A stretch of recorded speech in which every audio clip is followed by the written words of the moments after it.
Seguimos entonces ahora y quiero que hablemos un poco sobre esta pregunta que constantemente nos hacemos. ¿Es el hombre pecador por nacimiento o se hace pecador? La vida pasa muy rápido y todos en algún momento moriremos. Te pregunto, si te mueres en estos momentos, ¿a dónde crees que irías? ¿Cuál es tu garantía? Creo que la mayoría de las personas, incluso inconversas, contestarían al cielo. Ahora te pregunto, ¿por qué dice que te vas al cielo? Tú responderías, no he matado a nadie, soy buena gente, no le hago daño a nadie, hago buenas obras. Yo digo y te pregunto, ¿crees que Dios tiene una balanza y mira quién ha hecho buenas obras y así decide quién va al cielo? Error. Eso es una enorme mentira. Nuestras obras, todas están contaminadas por nuestro pecado y muchas de ellas buscan nuestra gloria y no la gloria de Dios. Si tú haces muchísimas obras buenas, entre comillas, porque nadie es bueno, y de pronto eres esclavo de un pequeño pecado, entre comillas, porque para Dios todos los pecados son iguales, te digo, y así está escrito, así y todo estarás en el infierno, soportando la ira de Dios por toda la eternidad. Escrito está. Te pregunto, ¿dónde estarás tú cuando mueras?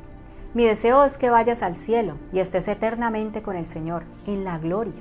Adán y Eva pecaron una sola vez y luego fueron echados fuera de Edén. ¿Y tú y yo cuántas veces pecamos? La frase acuñada por Mahatma Gandhi en que Dios odia al pecado y no al pecador. Pero miremos lo que la Biblia dice en realidad. Miremos Salmo 5:4-5. Porque tú no eres un Dios que se complace en la maldad. El malo no habitará junto a ti. Los insensatos no estarán delante de tus ojos. Aborreces a todos los que hacen iniquidad. Veamos cómo lo interpreta la Nueva Traducción Viviente. Salmo 5 del 4 al 5. Oh Dios, la maldad no te agrada. No puedes tolerar los pecados de los malvados. Por lo tanto, los orgullosos no pueden estar en tu presencia, porque aborreces a todo el que hace lo malo. Ahora miremos Salmo 7, 11, 13. Dios es juez justo y Dios está airado contra el impío todos los días. Si no se arrepiente, él afilará su espada. Armado tiene ya su arco y lo ha preparado. Asimismo ha preparado armas de muerte y ha labrado saetas ardientes. Palabra de Dios. Vemos pues que Dios aborrece al pecador. Dios está airado contra el pecador. Cuando hablamos del pecado, tenemos que saber quién realmente es Dios. Dios es santo, es justo y no tolera el pecado del ser humano. Tenemos que saber cómo Dios reacciona ante el pecado del ser humano. Cómo Dios ve el pecado del hombre. Es inaceptable para Dios. Dios no acepta ni tolera el pecado. ¿Es verdad en cierto sentido que Dios ama al pecador? Claro que sí, pero también Dios aborrece al pecador. En palabras de Calvino, de un modo maravilloso y divino nos amó aun cuando nos odiaba. Miremos lo que dice Juan 3:16. Porque de tal manera amó Dios al mundo, que ha dado a su Hijo unigénito, para que todo aquel que en él cree no se pierda, mas tenga vida eterna. Dios envió a su Hijo, Jesús siendo Dios y hombre a la vez. En la cruz llevó los pecados de su pueblo, y ahí vivió el juicio de Dios y la condenación de su pueblo. Al morir, pagó la pena de su pueblo escogido. Al tercer día resucitó y luego ascendió al cielo a la diestra de Dios Padre, intercediendo por su pueblo, es decir, su pueblo son los que se acercan a Dios a través de la fe en Él. Pero es importante tener presente y continuar leyendo después de Juan 3:16 lo que dice en Juan 3:17 al 18. Miremos lo que dice. Porque no envió Dios a su Hijo al mundo para condenar al mundo, sino para que el mundo sea salvo por él. El que en él cree no es condenado, pero el que no cree ya ha sido condenado, porque no ha creído en el nombre del unigénito Hijo de Dios. Aquí vemos la disyuntiva clara, que no todo el mundo será salvo y que es relevante creer en el Santo Señor Jesús. Miremos lo que dice Juan 3:36. El que cree en el Hijo tiene vida eterna, pero el que rehúsa creer en el Hijo no verá la vida, sino que la ira de Dios está sobre él. Este es el gran dilema hoy día. Comparten solo una fracción del Evangelio, de manera diluida, tergiversándola, cuando debe compartirse la verdad completa para que se comprenda lo que Dios realmente está diciendo. Lo que dice aquí es que todos los que se acercan a Dios por medio de la fe en Jesucristo son salvos. Esto no excusa la responsabilidad del hombre, y los que se rehúsan a creer son condenados y vivirán por toda la eternidad bajo la ira de Dios en el fuego eterno. Es importante tener claro que el hombre no es pecador en el momento que peca, no. Cuando pecamos es evidencia que somos pecadores previamente. Somos pecadores desde que nacemos. Está metido hasta los tuétanos. Y lo único que puede contrarrestar esto es la obra magnífica de regeneración que el Señor hace en nuestra vida, y no nosotros mismos, solo la gloria para el Santo Dios. Por ejemplo, lo primero que dice un niño antes que mamá o papá es mío, aunque no sea verbalmente. Parafraseando, el pastor Paul Washer nos explica que si el bebé tuviera la fuerza de un adulto, no dudaría en matarle o hacerle daño para obtener su dulce o paleta. Solo que gracias a Dios es vulnerable y débil a esa edad. Tú no le enseñas a tus hijos a robar, sino lo contrario, y así son muchos aspectos. Tú le enseñas a no mentir, a respetar, entre otras. Sumamos un gran volumen de educación considerando las cosas correctas que deben hacer, pues las incorrectas vienen solas, nacemos con ellas, por nuestra naturaleza pecaminosa. En resumen, un niño no es inocente, sino ignorante ante los ojos de Dios, ignorante de los riesgos que corre, ignorante incluso de su gran capacidad para pecar, ignorante de la voluntad de Dios, inclinado al pecado desde un principio. El hombre sin Dios está inclinado a ir en contra de lo establecido por Dios. El pecado va en contra del carácter de Dios y del propósito mismo con el que el hombre fue creado, ya que Dios creó al hombre para darle gloria solo a Él.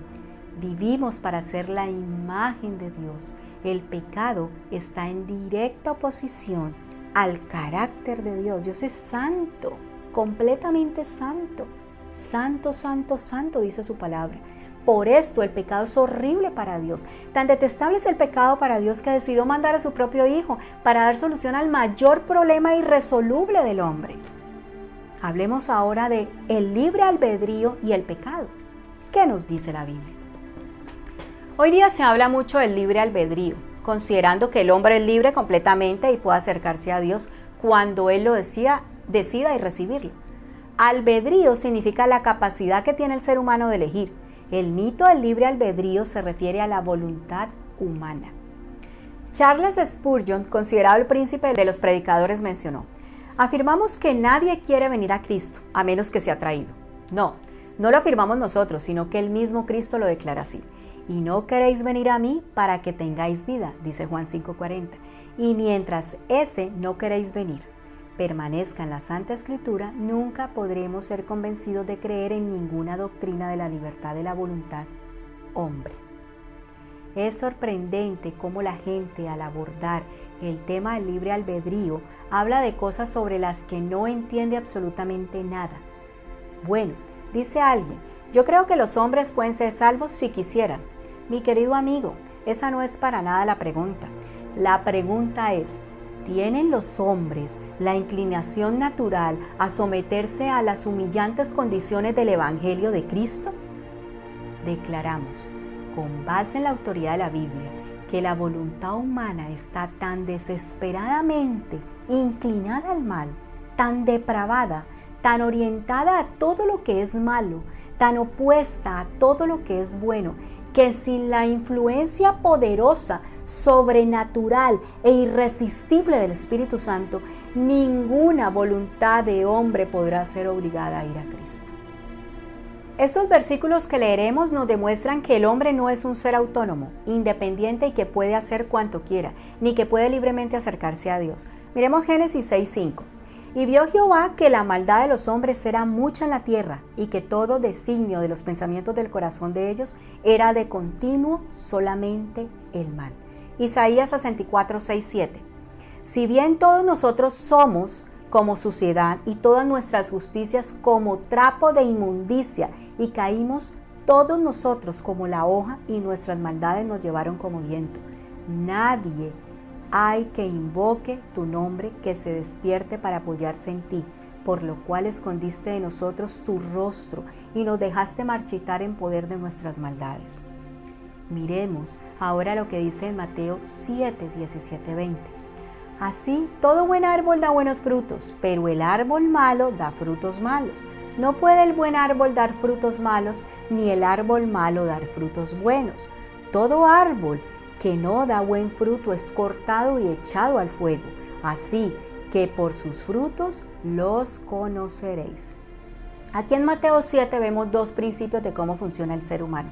1. La voluntad humana está ligada a la naturaleza humana, es decir, la naturaleza humana determina las decisiones de la voluntad. Todo buen árbol da buenos frutos. La expresión buen árbol se refiere a la naturaleza del árbol. La naturaleza, en este caso el árbol, es buena. Entonces, como la naturaleza del árbol es buena, las decisiones de la voluntad que toma son buenas.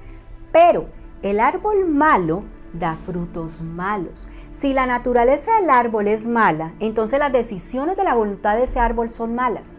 El árbol bueno no puede dar frutos malos, ni el árbol malo dar frutos buenos.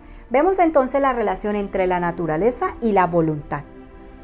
Si estamos arraigados y cimentados en la raíz, que es estar pegados a la vid que es Cristo Jesús, es la única manera que daremos el fruto del Espíritu Santo, sometiendo el corazón a la palabra de Dios. Jesús lo dice: yo soy la vid, ustedes son los pámpanos, y separados de mí no pueden hacer nada. Y si no podemos hacer nada sin Cristo, no podremos dar fruto.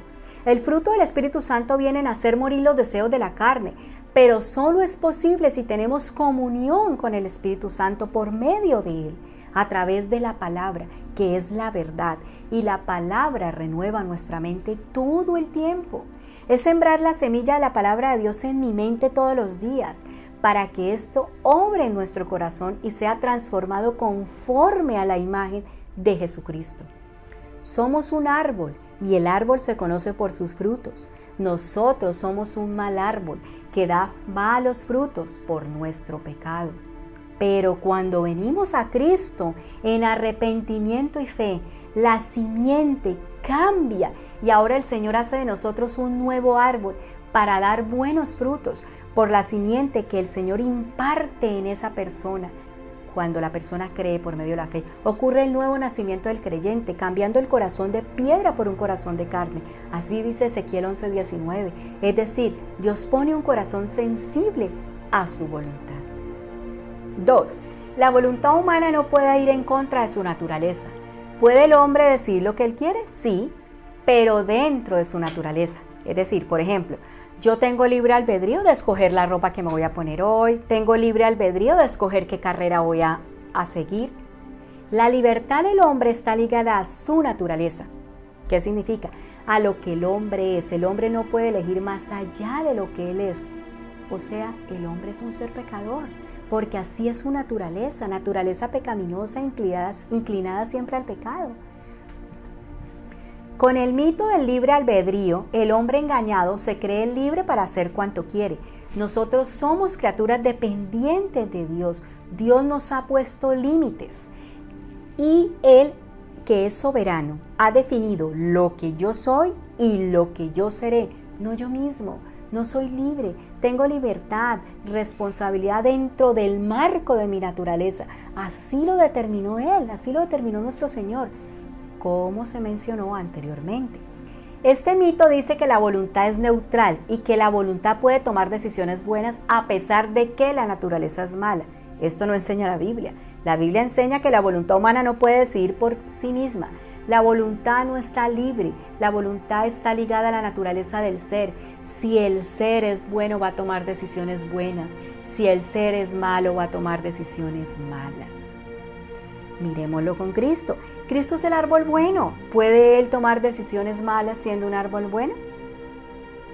Solo Cristo nos hace libres realmente. El libre albedrío es un engaño que quita la gloria de nuestro santo Señor Jesucristo. Charles Spurgeon menciona, y cito: No puede orar sobre el libre albedrío, no hay espacio para eso. Imagínenlo orando así: Señor, te doy gracias porque no soy como esos pobres calvinistas presumidos. Señor, yo nací con un glorioso libre albedrío. Yo nací con el poder de ir a ti por mi propia voluntad. Yo he aprovechado mi gracia. Si todos hubieran hecho lo mismo con su gracia como lo he hecho yo, todos podrían haber sido salvos. Señor, yo sé que tú no puedes hacernos querer si nosotros mismos no lo queremos así. Tú das la gracia a todo el mundo. Algunos no la utilizan, pero yo sí. Hay muchos que irán al infierno a pesar de haber sido comprados con la sangre de Cristo, al igual que yo. A ellos les fue dado el Espíritu Santo también. Tuvieron una muy buena oportunidad y fueron tan bendecidos como lo he sido yo. No fue tu gracia lo que hizo la diferencia. Acepto que sirvió de mucho, pero fui yo el que hizo la diferencia. Yo hice buen uso de lo que me fue dado. En cambio, otros no lo hicieron así. Esa es la diferencia principal entre ellos y yo. Esta es una oración diabólica, pues nadie más que Satanás podría orar así. Puedes pensar lo que tú quieras frente al libre albedrío, pero no podrás considerarlo en el proceso de salvación, así como también la Biblia lo hace. Hablemos ahora sobre la solución al pecado. Dios ha demostrado su amor al mundo a través de su Hijo, pero si rehusamos creer en lo que Dios ha hecho por nosotros, solo se espera el fuego eterno, que ha de devorar a los impíos, que es el infierno. Vemos pues la bondad y el amor de Dios y a la vez su severidad, el aborrecimiento e ira. El amor de Dios es dado a nosotros a través de su Hijo Jesucristo. Él nos limpia de todos nuestros pecados, nos hace hijos suyos, pero si rechazamos a Cristo, estamos condenados. No hay esperanza y no hay otro camino. Solo Cristo es el camino, la verdad y la vida. Proverbios 15, 8, 9. El sacrificio de los impíos es abominación a Jehová, mas la oración de los rectos es su gozo. Abominación es a Jehová el camino del impío, mas él ama al que sigue justicia. Proverbios 15, 26. El Señor detesta los planes perversos, pero se deleita en las palabras puras. Ezequiel 18, 20. La persona que peca es la que morirá. El Hijo no será castigado por los pecados del Padre, ni el Padre será castigado por los pecados del Hijo. Los justos serán recompensados por su propia conducta recta, y las personas perversas serán castigadas por su propia perversidad. Es importante que nuestra vida esté fundamentada sobre la palabra de Dios, que es la verdad. No por lo que creemos, no por lo que vemos, no por lo que sintamos en el corazón. Solo la palabra de Dios es verdad. No hay otra verdad. Solo podemos ser empoderados y capacitados por el poder del Espíritu Santo si continuamente meditamos en la palabra de Dios, si oramos sin cesar, si utilizamos todos los medios de gracia que Dios pone a nuestra disposición para nuestro crecimiento espiritual. Esa es nuestra responsabilidad como creyentes. Esa es nuestra responsabilidad. El Evangelio es poder de Dios para salvación, así está escrito. La palabra de Dios es quien tiene poder para salvación. Es la espada del Espíritu Santo y a través de ella el Espíritu Santo transforma tu vida. Va santificando tu vida, haciéndote cada vez más a la imagen del Señor Jesús. Si buscamos a Dios, es porque Dios te buscó primero. Primera de Juan 4:19. Nosotros le amamos a Él porque Él nos amó primero. Si hay un deseo, un anhelo en buscar a Dios, es porque ese deseo, ese anhelo vino originalmente de Dios. Por lo cual no podemos gloriarnos ni siquiera por buscar a Dios. Solo la gloria es para Él, no es para el hombre. El hombre no puede acercarse a Dios si la gracia poderosa de Dios no es derramada sobre él. Por gracia sois salvos. El hombre no puede decidir rendirse a Cristo. Él no puede escoger aquello que no le nace del corazón porque está muerto espiritualmente. Solo Dios es quien hace la obra de regeneración en el ser humano para que él anhele acercarse a Él, al Santo Señor. Romanos 5:8, Nueva Traducción Viviente, dice: pero Dios mostró el gran amor que nos tiene al enviar a Cristo a morir por nosotros cuando todavía éramos pecadores. El Señor salva al creyente cuando éste está muerto en sus delitos y pecados. El creyente no hace nada para salvarse. Es Dios el que obra sacándolo de la miseria de su pecado y lo regenera. Miren lo que dice Efesios 2:3-5. Todos vivíamos así en el pasado, siguiendo los deseos de nuestras pasiones y la inclinación de nuestra naturaleza pecaminosa.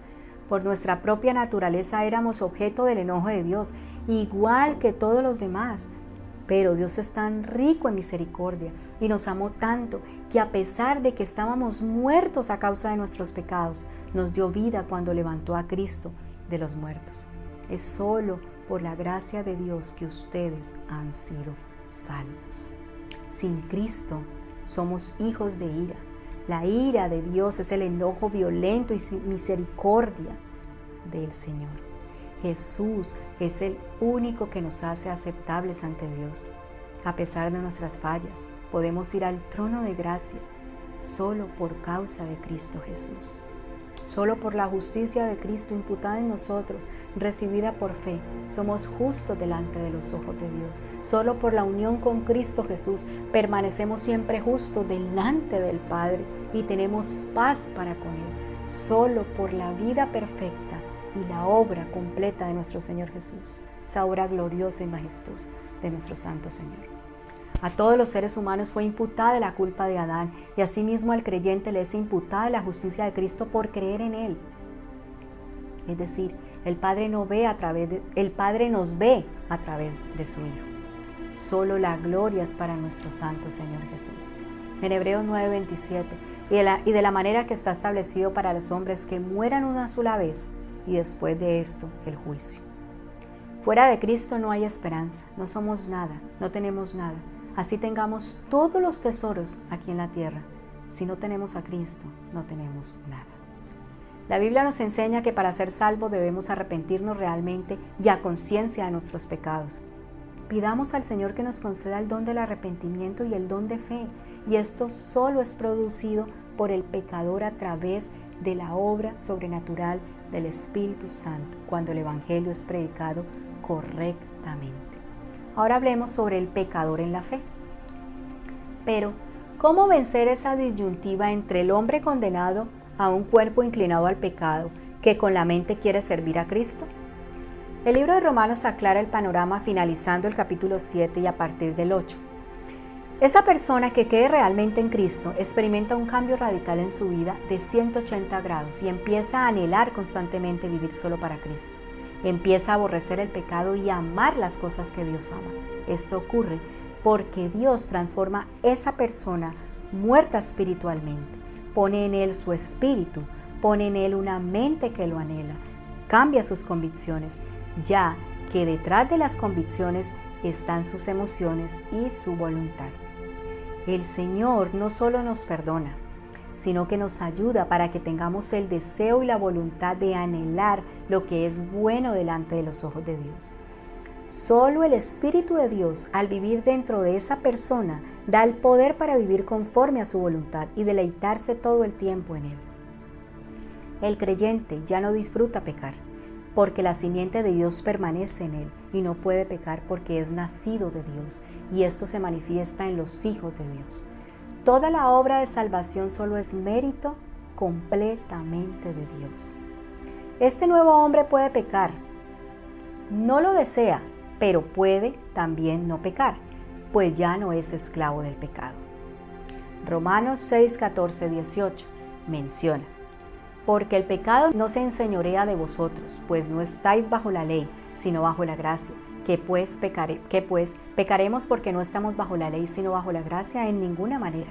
¿No sabéis que si os sometéis a alguien como esclavos para obedecerle, sois esclavos de aquel a quien obedecéis, sea del pecado para muerte o sea de obediencia para justicia?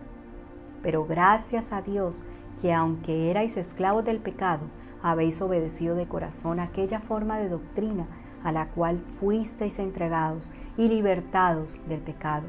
Viniste a ser siervos de la justicia.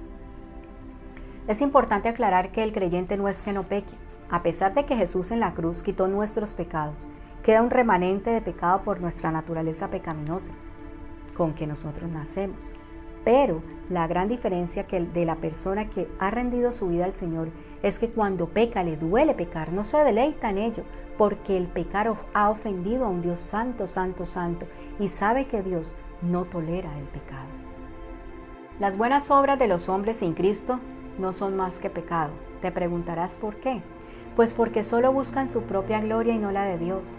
Los actos religiosos son abominables para Dios. Nuestras obras son trapos inmundos para Él. Las buenas obras son consideradas buenas obras cuando son hechas conforme a la ley. Son hechas con fe, como lo dice Hebreos 11:6. Pero sin fe es imposible agradar a Dios, porque es necesario que el que se acerca a Dios crea que le hay y que es galardonador de los que le buscan. 3. Son hechas para la gloria de Dios. 1 Corintios 10:31. Sí, pues coméis o bebéis o hacéis otra cosa, hacedlo todo para la gloria de Dios. Un hombre en su estado caído no puede tener fe ni puede hacer algo para la gloria de Dios. Esto es imposible. Concluyendo, dirás en este momento demasiado énfasis en el pecado, pero este gran dilema recorre desde Génesis hasta Apocalipsis. ¿Podríamos acaso andar en una carretera donde han eliminado o quitado todas las señales de riesgo, como peligro de deslizamiento, curva peligrosa, estrechamiento en la vía o perfil irregular, entre otras? Pero eso solo traerá más riesgos para nuestra vida. Por favor, de verdad, medita en esta enseñanza a la luz de la Escritura. La verdad no puede ser oculta y un dedo no puede ocultar el sol. Pide a Dios que te conceda el don del arrepentimiento y fe y mira solo a Cristo. Dios derrame sobre ti su gracia poderosa. Amén. Gloria solo a Dios.